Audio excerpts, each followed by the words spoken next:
Queridos amigos, apreciados hermanos, un saludo cordial desde la ciudad de Tarma, de nuevo aquí con mi hermano Pedro Aguilar, y queremos desearles las grandes bendiciones para cada uno de ustedes. Gracias por sus comentarios y continúen escribiendo, porque eso lo consideramos. Sí, pastor, para nosotros es una alegría hacer este tipo de estudio de la Biblia, ya que es muy importante para el crecimiento espiritual de cada cristiano. Muy bien, vamos a comenzar.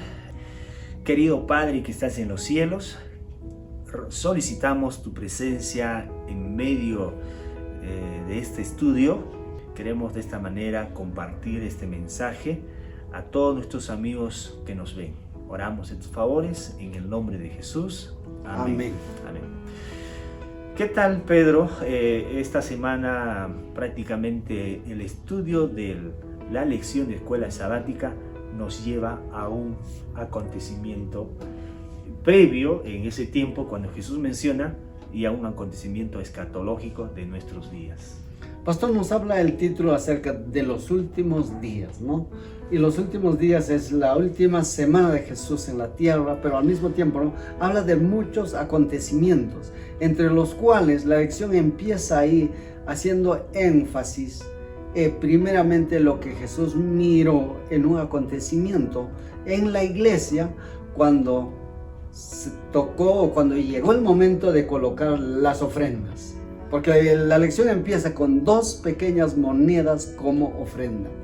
Y así la Biblia dice que aquella viuda colocó todo lo que tenía y Jesús valoró y elogió la ofrenda de aquella mujer. Interesante, pastor, porque por ahí la lección también nos habla las 2 blancas que colocó la viuda. Hace tal vez un llamado de atención porque dice era una ofrenda muy pequeña.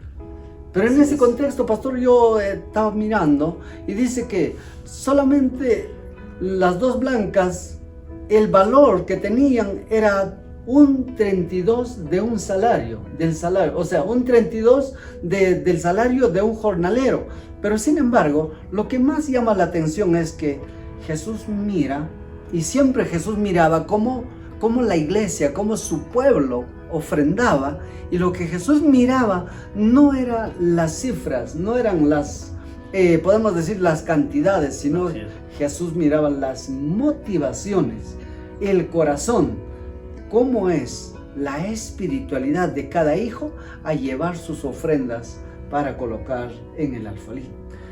En este marco de estudio, entramos a la parte del centro de estudio del libro de San Marcos, el capítulo 13, que habla acerca de la destrucción de Jerusalén y habla sobre las señales del fin y la venida de Jesús por segunda vez.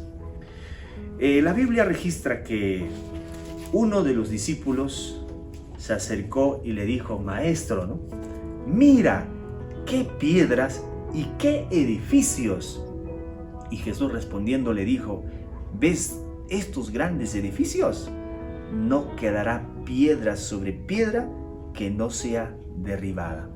En realidad, Jerusalén era el centro de la religiosidad, porque también la estructura era una belleza majestuosa. Interesante, pastor. Vemos nosotros cómo es, ¿no? Dice que los discípulos estaban con él y los discípulos empezaron a mostrarle, ¿no? Mira, Señor, nuestro templo, mira nuestra ciudad. Y a veces nosotros nos caracterizamos por algo que nosotros hacemos o por algo que nosotros hemos logrado. Y eso como que muchas veces nos conlleva a otro o nos hace mirar a otro lado o nos cambia la dirección exacta a donde debemos mirar. Y fue justamente lo que los discípulos estaban diciendo cuando ellos dicen: Señor, mira esto, mira nuestro templo, mira Jerusalén. Pero Jesús responde con algo muy interesante, como Él siempre sabe hacer. Dice: de esto, de todo lo que ustedes muestran, no quedará piedra sobre piedra que no sea derribada. En base a esa respuesta, ahora los discípulos preguntan a Jesús: dinos, ¿cuándo serán estas cosas y qué señal habrá cuando todas estas cosas hayan de cumplirse? Y Jesús respondiéndoles comenzó a decir, mirad que nadie os engañe. Y así Jesús va mencionando no detalles, ¿no?, de la destrucción de Jerusalén, sino de las señales, de los acontecimientos finales de la segunda venida de Cristo. Habla de falsos maestros, ¿no? Habla del conflicto político, de guerras, de rumores, ¿no? Y dice Jesús, no os turbéis, porque es necesario que así suceda, pero aún no es el fin. Interesante, pastor, porque lo que a mí me llama la atención es una frase, ¿no? Cuando Jesús dice, mirad que nadie os engañe. Y hoy en día, mis amigos, vemos cómo en la sociedad de nuestro tiempo que vivimos, en esta sociedad moderna, encontramos cómo el enemigo ve la forma de cómo engañar. Y recordando el énfasis, pastor, que Jesús usa aún a los escogidos. Tengamos bastante cuidado en ese lado, porque el propósito de Jesús era mostrar los acontecimientos escatológicos de lo que ocurrían, de lo que ocurrirían en el futuro. Y recordando una cosa, pastor, que Jesús estaba ahí colocando dos profecías o dos tipos de profecía, la clásica y la apocalíptica. La clásica, que tenía que ver con la destrucción de Jerusalén, y la apocalíptica, que tenía que ver con la destrucción de nuestro planeta Tierra o de nuestro mundo. Así es, de esa manera Jesús también estaba exhortando a los discípulos, ¿no?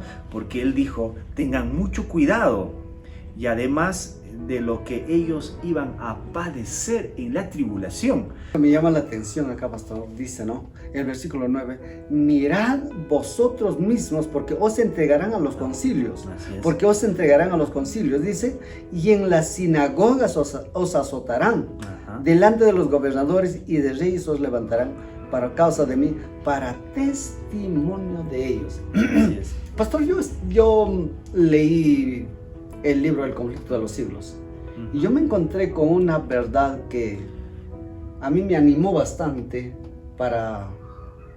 en el crecimiento de mi fe, yo diría. Y yo decía, Señor, gracias por esta enseñanza que yo encontré, porque yo encuentro ahí, cuando hablamos acerca de las persecuciones, acerca de los acontecimientos finales, cómo el pueblo de Dios será perseguido, mis amigos, hay una aclaración que el espíritu de profecía dice que nuestros primeros mártires murieron con un propósito, para dar testimonio para dar testimonio para las generaciones futuras. Pero sin embargo, pastor, yo no sé hasta dónde yo he entendido, espero no equivocarme, pero yo encuentro en el conflicto de los siglos donde me dice que en los últimos tiempos nadie morirá.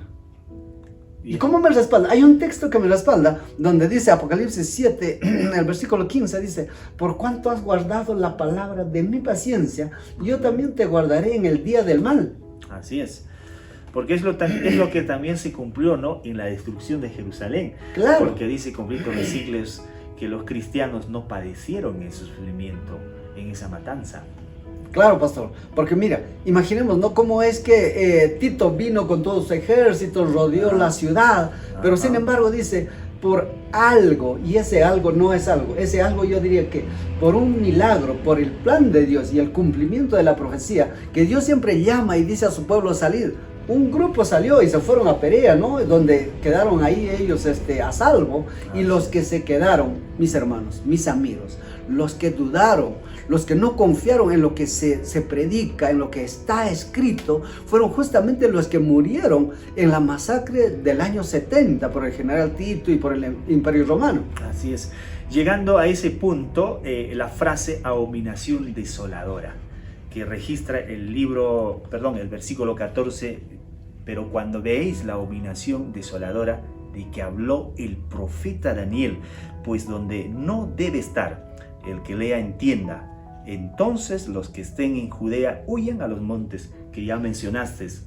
Esta frase abominación desoladora o asoladora, que interesante, Jesús cita a Daniel 9:27. En el contexto de Daniel encontramos la llegada de Mesías para ser luego sacrificado y morir en la cruz por la humanidad, bajo la persecución del cuerno pequeño.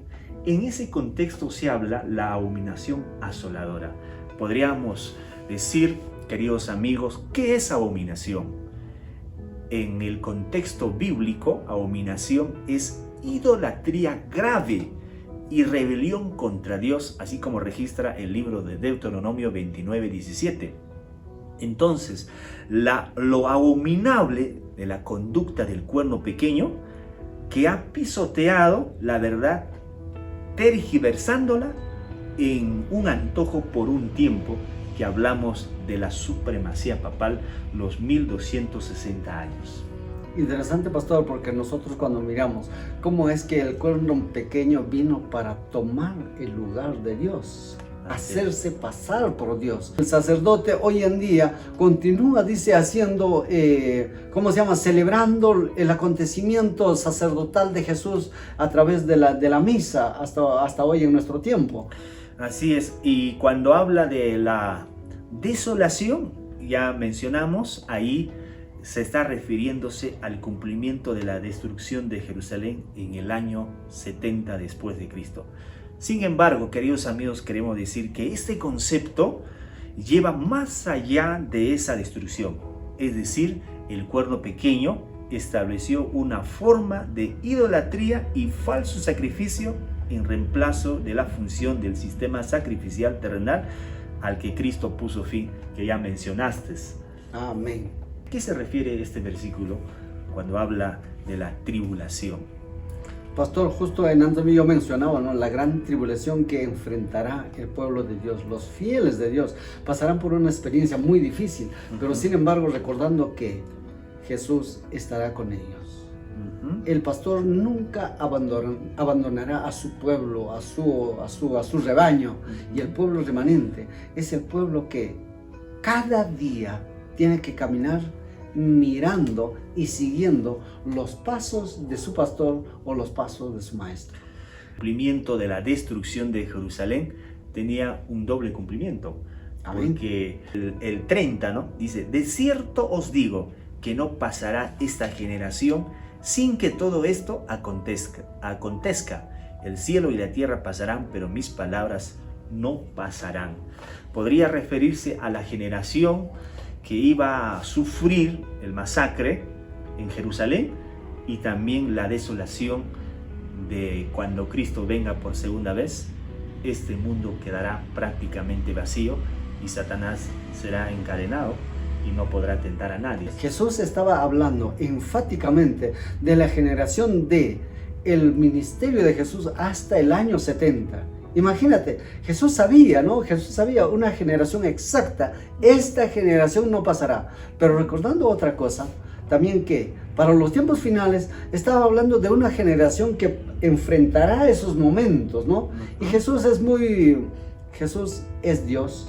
Y es omnisapiente, y Él sabe que toda una generación de seres humanos que habitamos el planeta Tierra pasarán por este evento en los cuales, pero dicho sea de paso, ya sabidos, ya profetizados, y que cómo es que Jesús nos muestra escatológicamente todos los acontecimientos graduales que van a ocurrir en este tipo de acontecimiento.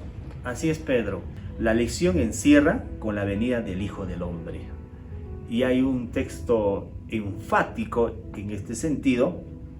Dice: pero aquel día y de la hora nadie sabe, ni aun los ángeles que están en el cielo, ni el Hijo, sino el Padre.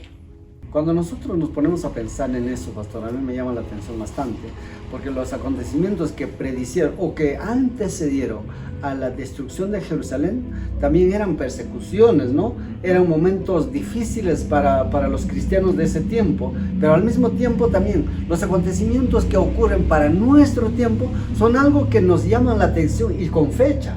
Ahora a nosotros nos queda prepararnos. Estemos atentos, porque el Señor está más cerca. Vivimos en los tiempos finales de la historia de este mundo.